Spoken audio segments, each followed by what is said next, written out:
everyone, I'm Joe, and today I'm here to finally review Bohemian Rhapsody, directed by Bryan Singer, starring Rami Malek, Willem Lee, and many other different people as well. I apologize for this review being late. I wanted to make sure that my mind was clear on this because considering all the reviews that were coming out with its mixed reception, I wanted to make sure that my views were pretty solid and well-founded. So, without further ado, let's talk about Bohemian Rhapsody. Bohemian Rhapsody tells the story of the famous British rock band named Queen, led by Freddie Mercury, who is considered one of the greatest rock singers of all time, and probably the greatest frontman in rock music. I would not disagree with that, although I would still put Mick Jagger up there from the Rolling Stones, but that's a different story entirely. It chronicles the band's start in the early 1970s, all the way up to their Live Aid performance in 1985, showing the highs and lows, the rise and the fall of Queen, and the struggles that come with their life along the way. This movie was a project that had been long in development for at least a few years, maybe even a decade, because initially Sacha Baron Cohen was supposed to play Freddie Mercury, but then he left the project due to creative differences, so they hired Rami Malek, you might know from Mr. Robot, which I personally haven't watched, but I heard he's a really good actor in that show. I've seen him in a few things like the Pacific miniseries. I don't really remember that series that much, but I do remember him in there. He was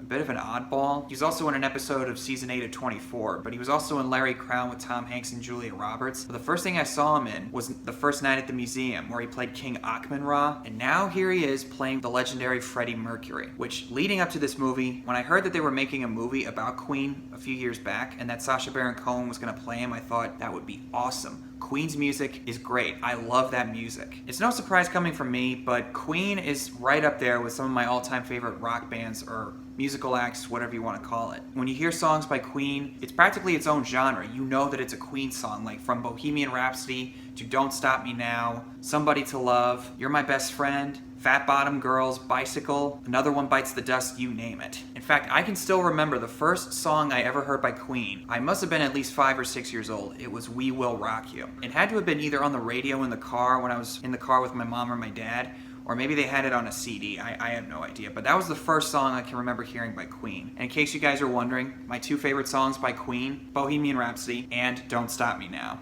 Okay, Diane, get them somewhere safe. David, kill the Queen. What's with the jukebox?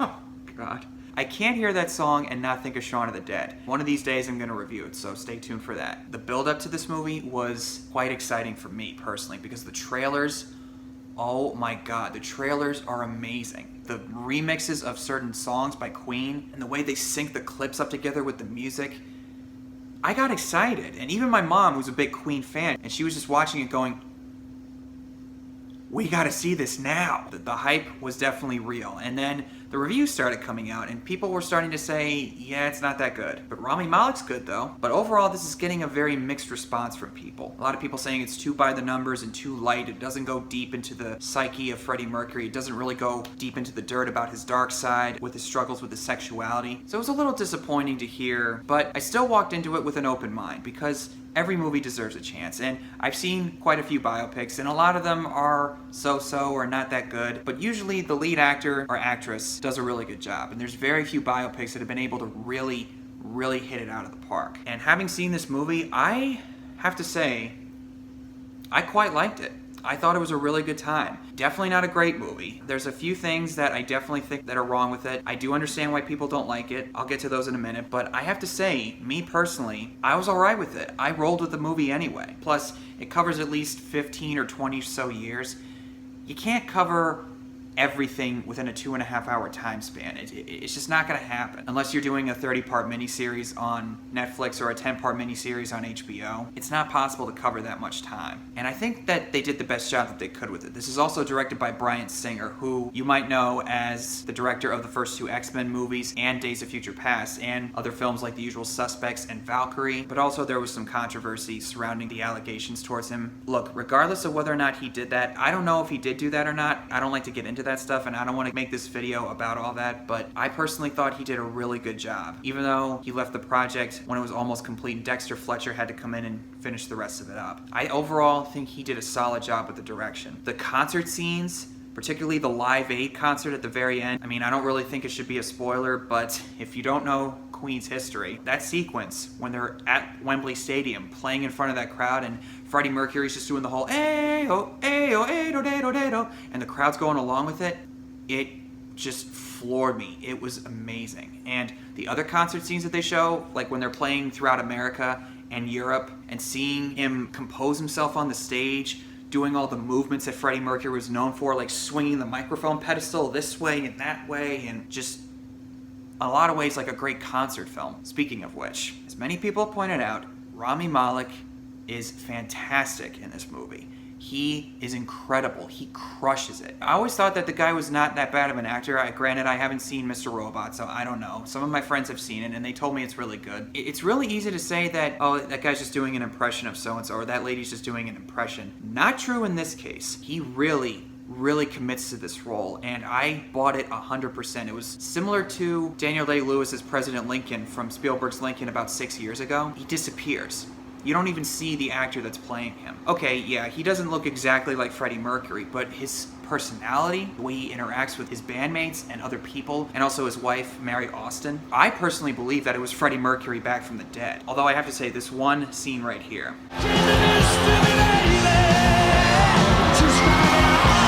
His haircut and his posture and his outfit, I swear to God, he looks just like Mick Jagger. I swear to you, he looks just like him. Anyway, I'm going off track. If Rami Malek does not get an Oscar nomination as Freddie Mercury, oh, let me tell you, I guarantee you there's going to be riots in the streets, because I think he at least deserves a nomination. I don't know if he'll get it. If he gets it, I don't know if he'll win, but I think he has a pretty strong chance. He's that good. And as far as the scenes with him singing, I did a little research. From what I can tell, what I've seen him say in interviews, he did do a lot of the singing, but they also used like a recreation of Freddie Mercury's singing voice, and they sync the two up together. Mostly, from what I can tell, it is Freddie Mercury's voice, but I honestly didn't really care because I still bought it personally. Besides, Freddie Mercury's singing voice, there's no other voice like it. I mean, how do you recreate that voice with an actual person? That's not going to happen. As far as the other actors go, I really liked Gwillem Lee as Brian May. I thought he was a really nice presence in there as well. I especially liked the scene when he comes up with the idea of We Will Rock You, and how one particular audience was singing their songs back to the band, and it gave him the idea of giving the audience a song that they can perform as well, which is exactly how it happened in real life, even though the circumstances are portrayed differently in the movie of how that came to be. And the other bandmates I think are really well cast. I don't know the name of the actor who played Roger Taylor, the drummer. I thought he was good, and Joe Mazzello as John Deacon I thought was really good. And who would have thought that guy was a little boy in Jurassic Park? That kid's come a long way since then. And with Roger Taylor, one of my favorite scenes in this movie is when he's doing the whole Galileo, Galileo Figaro. Can you go a bit higher? If I go any higher, only dogs will hear me. Try. Who even is Galileo? You don't know who Galileo is? What history class did you take, if at all? And I really like the relationship between Freddie and Mary Austin, whom he was married to for a number of years. You could tell that he really loved this woman, but he also had that struggle that he knew that something was different about him. And he eventually had to come to terms with the fact that he was gay, because it shows him being attracted to other men. And he would go out to all these gay clubs in certain areas that the band was touring in, and more than likely had some reckless gay sex and whatnot, which they don't show it in the movie though. And I think that's why Sacha Baron Cohen exited the project, because he really wanted to go really deep into the dirt and nasty stuff of Freddie Mercury's personal life, and a lot of critics wanted to see that too. I don't necessarily think that would have been the right choice to do that right now for a new generation who's not familiar with Queen. And plus, if you're gonna take young kids to see this, young-ish teenagers or whatnot to see this who might not be familiar with Queen, I don't think it's necessary to show like the really dirty, nasty stuff at first and just throw it in their faces. This I see is more of a celebration and honoring of the legacy of Queen and the lead singer Freddie Mercury. And Brian May and Roger Taylor, who are the surviving members of Queen, along with John Deacon. From what I can tell, they didn't like the direction that Sacha Baron Cohen wanted to go in. They wanted to do a movie that was honoring the memory of their friend despite his flaws. And I think that was probably the best way to go about it. You could say that's a bit of a cop-out, but I personally am okay with it. I didn't mind it at all. And there's also a really, really nice cameo in here by a certain actor by the name of Mike Myers, who you might know from Wayne's World, and also the voice of Shrek in the Shrek movies. Considering Mr. Myers' history with the song Bohemian Rhapsody, I thought it was absolutely hilarious how they used him in this movie as a record executive and trying to get him to approve of the song Bohemian Rhapsody, considering that it was very, very unconventional. It was the longest song ever played on the radio, because songs back then usually went on for about 3 minutes or so. Bohemian Rhapsody is like 6 minutes long, and there's no chorus line. I can imagine why people hesitated to play it at first, or they weren't really so jazzed jazzed about the song's quality at first when it came out, because they were like, what is this? This doesn't make any sense. And why is it so long? It goes on forever, 6 bloody minutes. I pity your wife if you think 6 minutes is forever. And the one line he has, no one will listen to this car and bang their heads to it as they're listening to it on the radio. Well, that's clever, isn't it? Very clever. But I think that one line where he says that, I think that's him slightly winking at the camera, considering his history with the song. Like, hey, we gotcha. You get that reference? It's not that big of a deal, but still, I think it's a little bit distracting in some ways. Speaking of certain flaws, they do breeze over certain parts in time. In some ways, it's done in like a montage type of sequence with songs that they use such as Killer Queen, Another One Bites the Dust. They sum up Freddie's struggles or his rise to fame and success in a montage type of sequence. They don't really go that deep into his personal struggles. They don't hesitate to show it. They don't pull their punches. And they show him twice making out with another guy. But that's about all you see in the movie. They don't really show heavy sexual content, which I think is what a lot of people wanted to see. I personally didn't necessarily need that. I mean, I don't have a problem with people being gay, but I think for this movie, it probably wasn't the right decision to go with. I would have liked it to have gone a little more deeper into his struggles, but honestly, I was okay with it. Because like I said, this is more of a tribute and an honoring of Freddie Mercury and Queen's legacies. And if some people don't like that, I completely get it. If you wanted a more deeper story about Freddie Mercury's life, I could see why you'd be disappointed with it. And some of the things that I picked up on as I was watching the movie, like certain themes about fame and success and being lonely at the same time, it's definitely there. But one thing that I really appreciated was the idea of accepting who you are and being comfortable in your own skin, because I've heard various people from all sides say that it's too homophobic. They show him being too afraid to embrace his sexuality, and that makes him kind of a dick with the way he treats his friends and his bandmates and whatnot. The thing I really appreciated about this movie was that it doesn't portray him as too godlike. I mean, in a lot of ways, Freddie Mercury was a god because of his presence on stage and the way people viewed him and how he was so larger than life in so many ways. But they portray him as a human being with real struggles. He questions himself, he butts heads with his bandmates. Even some of the greatest rock bands of all time, like the Rolling Stones, Mick Jagger and Keith Richards, they had quite a few heated arguments over the years. Not everything's squeaky clean with a rock band, and I like that they don't portray Freddie Mercury as a squeaky clean person. He was a human being who I can imagine had a lot of struggles with coming to terms with his sexuality. Considering it was the 1970s and 80s, homosexuality wasn't as accepted back then as it is today. It was really hard for someone who was gay or bisexual, transgender or whatever to come out to people and say, hey, I think I'm bisexual, or I think I'm gay or lesbian or whatever. And even today, it's still hard for some of those people to admit that, because there's still people out there who are going to judge them because of it and because they're different. And he's able to admit it to other people, like Mary Austin, for instance, whom he was married to for a while. And even though they don't show him saying it to his other bandmates, but I think they could tell from the get-go that there was something different about him. And they didn't seem to mind it anyway. And in real life, they didn't really seem to care about his sexuality anyway. But it was really a matter of him not just being upfront with it with other people, but also being okay with it himself. And he had to accept that this is who I am. I'm a gay man. You either like me or you don't.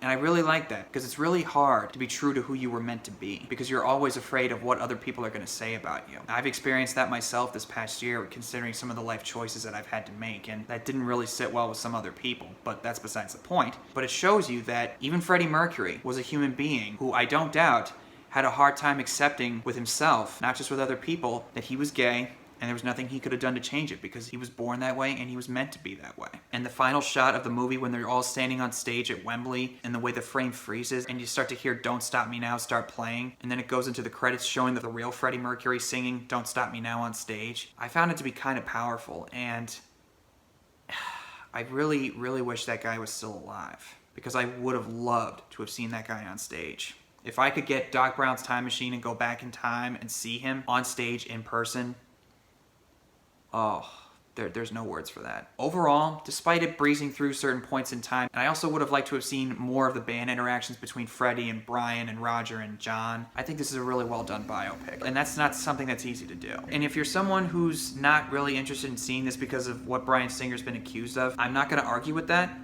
But if there's one thing I can say to you, if there's any reason to see it, go see it to watch Rami Malek. He is perfect as Freddie Mercury. I would have liked to have seen Sacha Baron Cohen, but honestly, in this movie, I cannot see anybody else playing him. And if you have a chance, go see it in IMAX, because I did with my mom, and it made it all the better. And also, I got really animated during the music sequences, especially during the Live Aid show. Lip syncing to We Are the Champions and Bohemian Rhapsody, and when Freddie Mercury's doing the whole ayo, ayo, ayo. I couldn't help it. I mean, Queen's music is... it speaks for itself. Listen to Queen's music if you haven't already, because seriously, you are missing out if you haven't listened to their songs by now. Listen to it, and then we'll start talking. Anyway, I really like Bohemian Rhapsody, but I understand that some people might not be pleased with it. So, what are your thoughts on Bohemian Rhapsody? Did you love it, like it, think it's alright, or do you hate it? Whatever the case is, comment below and tell me what your thoughts are, and what are your top 5 favorite songs by Queen? And speaking of that, I think I might actually do a video on that pretty soon. So stay tuned for any updates that I might have on that. Comment below and tell me what your thoughts are, and I'll see you guys next time. And Don't stop me now. Don't stop me, 'cause I'm having a good time, having a good time.